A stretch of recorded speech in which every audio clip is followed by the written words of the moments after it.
V nasledujúcich videách sa určite stretneme s gréckym písmenom sigma. Je dôležité, aby sme mu rozumeli, takže ak ste sa s ním ešte nestretli, tak v tomto videu sa vám zápis pomocou tohto gréckeho písmena pokúsim vysvetliť. Takže naše sigma, ako ste už určite si všimli, vyzerá nejako takto. A vyjadruje nám vlastne niečo, čo nazývame suma.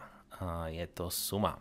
Dobre, teraz táto suma vždy bude začínať niečím a to, čím to začína, si zapisujeme sem pod ňou.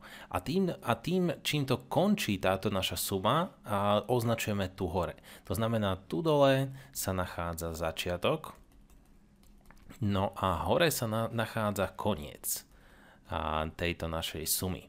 Dobre, no a samotná práca alebo samotné členy, ktoré ščítavame, sa nachádzajú tu. Takže tu sú samotné členy.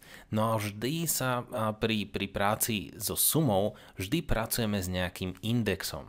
To znamená, vždy budeme mať nejaký index, ktorý môže byť označený akoukoľvek premenou. Môže to byť i ako index, môže to byť n, môže to byť k. Myslím si, že budem používať len tieto tri, i, n alebo k.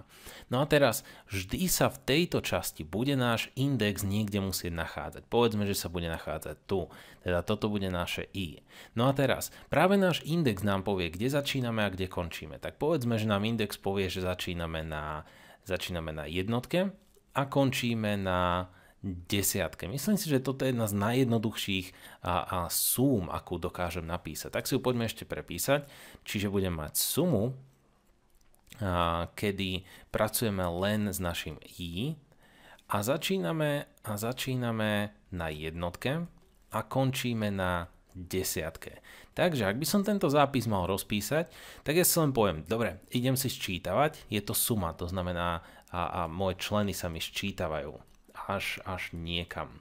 Takže začnem tým, že si poviem, OK, takže prvý člen bude len naše i, no a i sa najprv rovná jednej. To znamená, že tu budeme mať 1.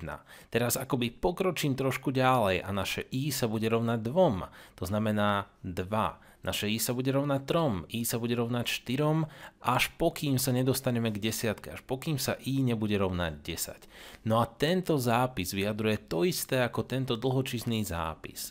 Takže preto používame túto sigmu. Skúsme ísť ďalej, aby som ešte možno 2 príklady si vyskúšal. Niečo možno trošku zložitejšie.